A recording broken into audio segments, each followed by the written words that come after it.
Beaucoup de route à faire ce matin.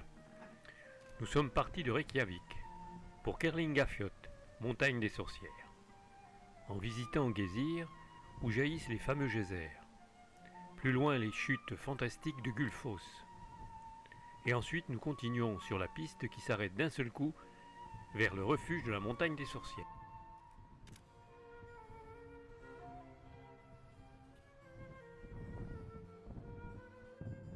Le coucher de soleil semble intéressant. Nous faisons quelques séquences vers 23 heures pour donner une petite idée de ce paysage grandiose. Ayant dormi dans le refuge de Kerlingafjöll, c'est-à-dire dans la montagne des sorcières, ce matin nous partons assez tôt pour une randonnée à pied.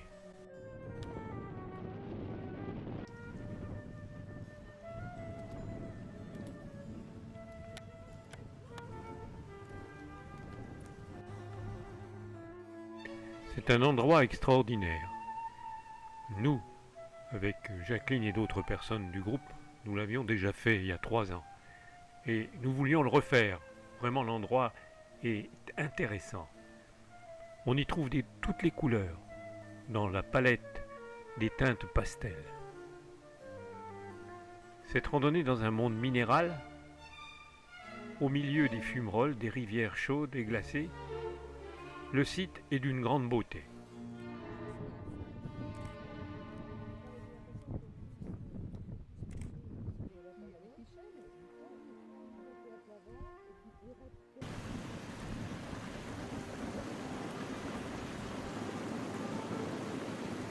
D'autres endroits un peu plus loin derrière, par contre vous faites très bien.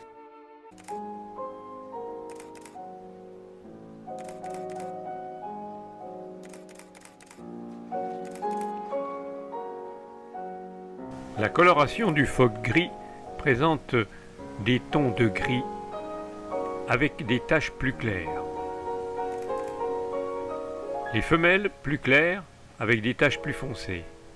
Les jeunes sont couverts d'un pelage laineux blanc. En Europe, les grandes colonies se trouvent en Islande, en Écosse et en Irlande. De petites colonies existent en France sur les côtes bretonnes, l'archipel de Molène et l'archipel des Sept-Îles.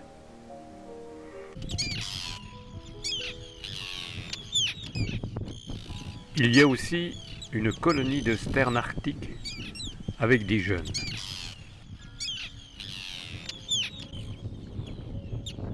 Ce matin de bonne heure, sur une piste étroite et chaotique pour rejoindre les falaises de la Trabiag, qui s'étendent sur une distance de 17 km et sur une hauteur de plusieurs centaines de mètres. Il y a une disposition spécifique pour chaque espèce. La partie la plus haute, couverte de terre et d'herbe, est occupée par le macareux moine qui peut y creuser des terriers. Juste en dessous, le fulmar boréal ou pétrel boréal. L'étage plus bas, la mouette tridactyle. En bas, le guillemot de Troy et de Bruniche. Et nous sommes le 8 août, le pingouin torda était déjà parti.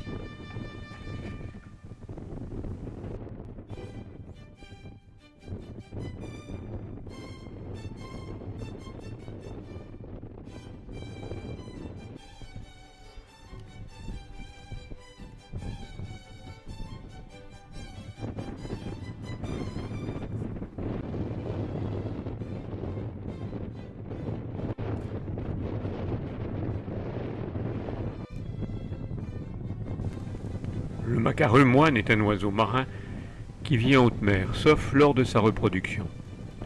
Il est aussi le symbole de la LPO. Facile à identifier, de la taille d'un pigeon, silhouette arrondie, sa position verticale et ses vives couleurs chez l'adulte.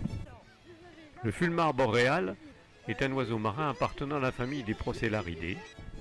Il est caractéristique des eaux froides de l'hémisphère nord.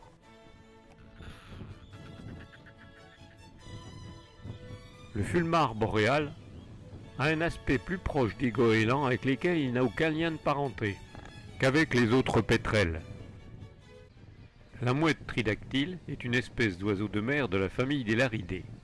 Contrairement à la plupart des mouettes et des goélands, il s'agit d'une espèce qui vit pratiquement en permanence en haute mer et qui s'approche du littoral que pour la reproduction. Le guillemot de Troyes est un oiseau pélagique. Son cycle biologique se déroule majoritairement en mer. Seule la reproduction le contraint à se rendre sur la terre ferme. Il niche sur les corniches rocheuses des côtes continentales et insulaires. En Grande-Bretagne, en Islande, en Scandinavie, quelques couples en France. Il niche généralement en très vastes colonies sur des corniches rocheuses des côtes continentales. L'unique œuf de l'unique ponte est déposé, mais avec même la fourrure vaporeuse du jeune avant sa première mue. Au départ, d'assez loin, nous l'avons vu rentrer dans son terrier, sous les roches. Après plusieurs minutes d'attente, en silence bien sûr, et à contrevent, il est ressorti.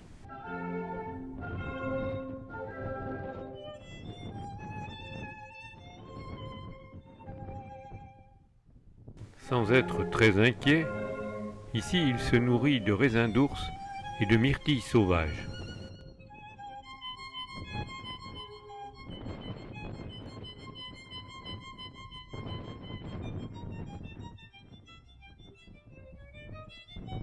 Le renard polaire est le seul mammifère natif d'Islande. Il est venu sur cette île isolée de l'Atlantique du Nord à la fin de la dernière glaciation, en se déplaçant sur la mer gelée.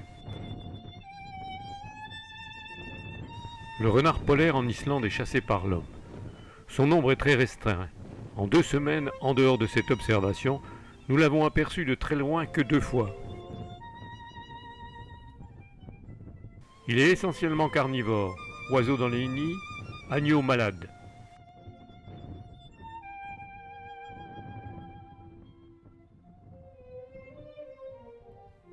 La reproduction du renard polaire. Sa reproduction est de 6 à 8 jeunes par année.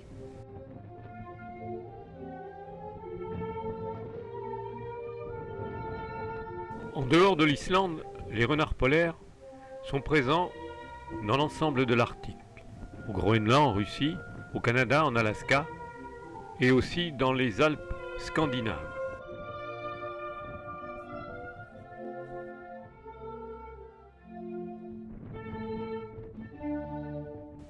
Dans ces pays, la population du renard polaire est associée à la prolifération des lemmings, petits mammifères de la toundra.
On ne se sépare pas brusquement des oiseaux. Un pluvier doré nous accompagne un instant sur les flancs de la montagne de feu.